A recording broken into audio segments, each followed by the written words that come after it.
అలాగే మనిషి అనే ఈ యొక్క అద్భుతమైన సృష్టి ఏదైతే ఉందో ఈ యొక్క సృష్టిని ఎలా ఉపయోగించుకోవాలో మనిషి అనే ఈ యొక్క మనిషి దేవుడు సృష్టించిన ఈ యొక్క సృష్టిలో ఆ సృష్టిలో ఈ సృష్టి ఎలా వాడుకోవాలి, ఎలా వినియోగించుకోవాలి, ఎలా బ్రతకాలి, ఎలా ఉండాలి అనే యొక్క విషయాన్ని మన జీవితాన్ని ఎలా సార్థకం చేసుకోవాలో చెప్పే మాన్యువల్ పవిత్ర గ్రంథాలు అయితే మరి ఆ మాన్యువల్ ప్రకారం వస్తువును వాడి చూపించే డెమో ఇచ్చేవారే ఈ యొక్క ప్రవక్తలు.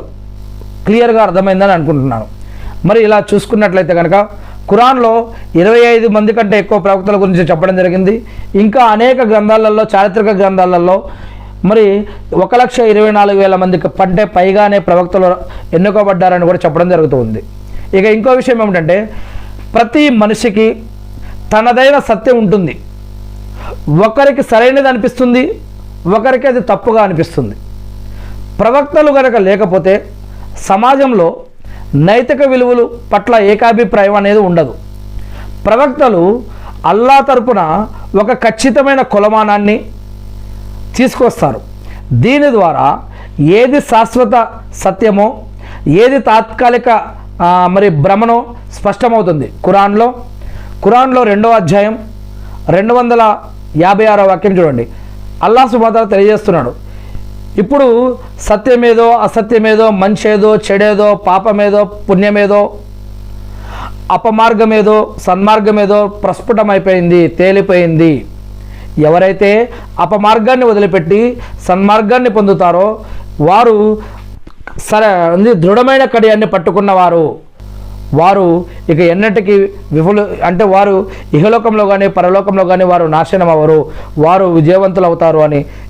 లేదా వారు అపమార్గాన్ని పడితే కనుక వారు నరకానికి వెళ్తారు లేదా నష్టపోతారు అని ఈ విధంగా ఖురాన్లో అనేక వాక్యాలు చెప్పడం జరుగుతుంది.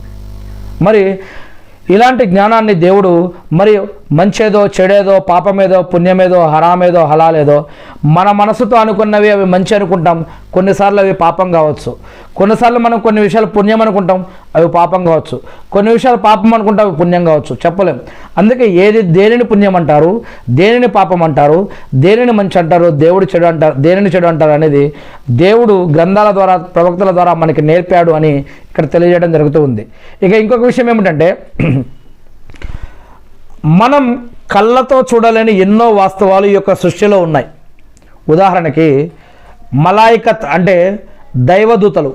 దేవుడు ఖురాన్లో తెలియజేస్తూ ఉన్నాడు ఏమిటంటే వెలుతురుని తయారు చేసి